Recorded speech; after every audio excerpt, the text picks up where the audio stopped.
What's up, guys? I'm Matt Reisinger. And I'm Wade Bakeman. We're talking clapboards today, specifically Cedar versus this. This is a relatively new product, been in the market quite a few years, but not everybody knows about it. This is by Duration Millworks, and this is a poly ash. Today's build show is sponsored by Duration. Let's get going.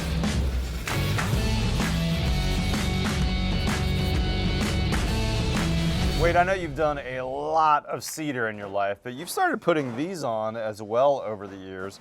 This product by Duration is poly ash, so it's really not wood, correct? No wood fibers in this whatsoever. Okay, and what's the benefit of not having a wood fiber on this product? Well, first thing when you think about wood and exterior applications, right, might be swelling, rot, decay, right? Those are the big things. This material here, totally immune from all of those properties. And you've even got a little display that they use at trade shows. Yeah, I've right? seen this, and this might be from the trade show last year, right? Who knows? But it's probably been sitting in this water for a while. But you can see that profile, it hasn't swelled. Yeah. Right? It's been sitting in water for quite a long time. No rot, no movement. I like that. The other big deal then is we're not needing to back prime this product.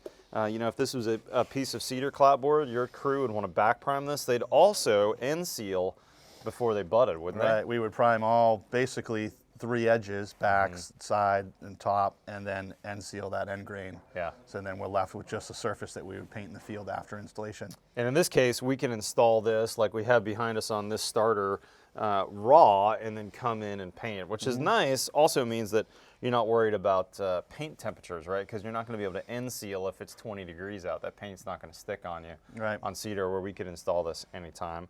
Walk me through the install process with this. How is it different than cedar, and generally what are you doing?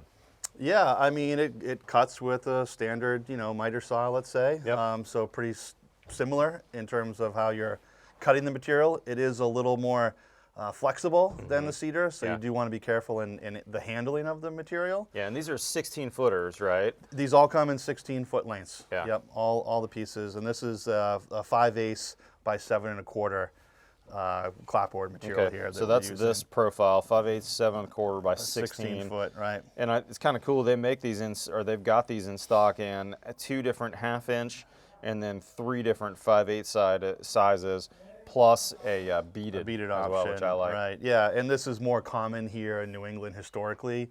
Is that 5/8 butt, not the 1/2 inch. So that thicker butt. The thicker butt. And then what are you using for nails on this?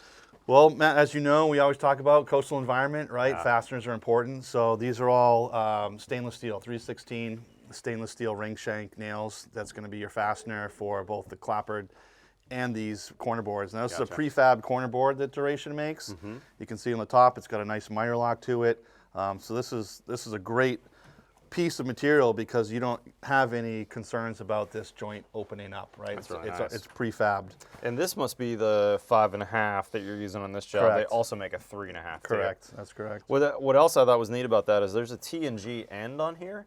Not this particular board we're showing for this mock-up, but another one you can see that T&G end. So those boards can pop right together. Right, and these come 16 too, but when you have a corner that's longer than 16, maybe 20, 22 feet, that's where that comes into play, right? Yeah. You can interlock those 2 pieces and have kind of seamless integration on your corner board. That's nice. So in terms of fastening, same thing here, right? We're going to use either screws or nails, stainless steel, 316. What's up with the tape you got here? So the tape, yeah. So this is the key, right? So if you look closely at the material, you can almost see like the fibers in it are oriented in a way that replicates actual wood grain. I like that. Right. So if you like that look, you want to leave it.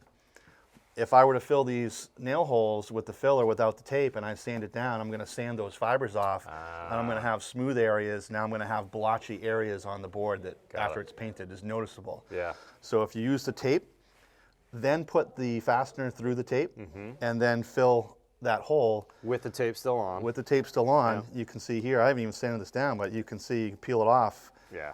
Ignoring that one, that's a previous install here, but you can see that's nice and flush and clean. So. And then you're using like a 50-60 grit. You're sanding over the tape, so that when you rip that tape off, once it's painted, it's going to be indistinguishable. Yep. Duration recommends a 50 or 60 grit sandpaper, which is what we have here on a block. And you can sand that down and then peel. And if you weren't, I want to point out, if you weren't sanding on tape, and you wanted, let's say if you accidentally sanded through this, you'd want to sand in the direction of the clapboard, because that's the way that kind of grain pattern runs. In this board, it would run vertical. So you'd want to run that sanding block vertical on there if you were restoring the grain, if somebody messed up. But you wouldn't use, let's say, 100 grit in a circular pattern, because then you'd notice that this grain was missing there. Yeah, it would be gone. It would be a smooth surface at that point. It'd be quite noticeable after it was painted. So you can see by having the tape on, it's certainly here, it preserves the orientation of the fibers on that material to replicate that wood grain look. Yeah, that's really nice. I like that. Wade, talk to me, if you're not using those corner boards, they tell you that you can use woven or mitered. Have you done that in any of your jobs before with this product? We have not, but I do like the fact that you have the ability to do that with this material, right? Yeah. With a cedar clapboard, you're not going to be able to miter it cleanly, and certainly not weave it, because you're going to have that end grain of the cedar exposed, where the end grain on this material, since it's solid and consistent throughout, it's going to paint up nice. Smooth, and it's going to paint up beautifully. Yeah, that's really smart. It's like kind of cool. They have a cheat guide too here for all your settings, because this has a little bit of an angle on it when it's woven or mitered. Right. So they've got your miter saw cheat codes in there. Right, because you have a plumb back, right, and the front is your beveled. Yeah. So there's an angle right there, and it's kind of the cheat sheet. So when you're weaving those corners, you can kind of set your saw to the angle. I like that. Now, Duration, Wade, also makes all kinds of moldings in this same profile. And I know you work in a lot of historic districts. I could see that being helpful for you to be able to use all these different profiles. It is, and there's a handful in here that are like historical profiles. So in this area and around Newport, Rhode Island, where we do a lot of remodeling and new construction, there's a Newport Historical Society, right? Yep. A lot of these Duration products are historically accepted. That's nice. So if we're going through zoning and trying to get through historical, most likely they're going to approve these products versus making you use a cedar product, for instance. Yeah, that's really nice. So the client's going to get a lot more longevity out of this. I like that. Boy, there's so much more we could say, Wade. 20-year warranty, which is pretty incredible. They'll custom size it. It really has all kinds of benefits. I didn't even get to all the list of benefits here, but if you're interested in more on this, we'll put a link to Duration in the description below. What's cool about these guys too is they're in stock in all these different sizes, so you can really get this really easily on your job site. And Keith over there, we've talked to a bunch. They've got really good people, very helpful, especially if you haven't done it before. It's really straightforward, but you do want to make sure you get the details right. Anything that I missed, Wade? Well, just one quick point. I like the fact that you can keep the material low to the ground. Oh, yeah. Right, because with a cedar, that if it's absorbing any splash up or any water, because this doesn't rot, that you can get that a little bit closer to the ground. Yeah, the tolerances are totally different. Totally different. Where you got to make sure that cedar is off. This doesn't necessarily have to be, from both ground to a bluestone patio to a shingle, whatever it happens to be. Absolutely. Yeah, good stuff. Wade, thanks for bringing me out to your job. Good to have you out here. This guy does amazing work here in Rhode Island. Always fun to be out to your job sites. Good to have you. Big thanks to Duration for sponsoring today's video. Link to those guys in the description. Go check out Wade and I's videos over on buildshownetwork.com. Otherwise, follow us on TikTok or Instagram. We'll see you next time on the... Hey guys, if I could summarize the video, this is the look of painted cedar without the downsides. But one thing that I think we're going to get a bunch in the comments is what happened to the Boral name. A lot of people have used this over the years. I've seen a lot of builders and they refer to this as Boral. In fact, at the JLC conference last week, a bunch of people came to the Duration booth and were talking about Boral. That name has basically gone away. About a year ago, Westlake Royal Building Products bought this polyash product from Boral. That name is being sunsetted. So it's still true exteriors like it was before.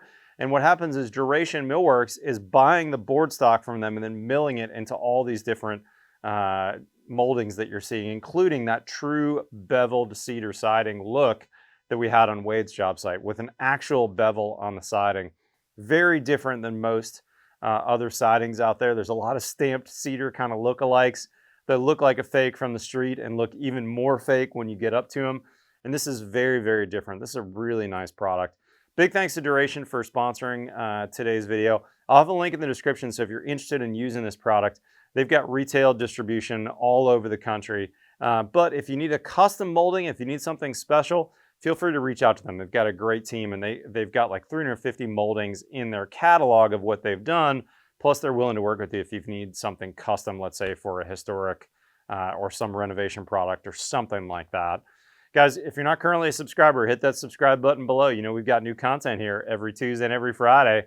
Follow us on TikTok or Instagram. Otherwise, we'll see you next time on The Build Show.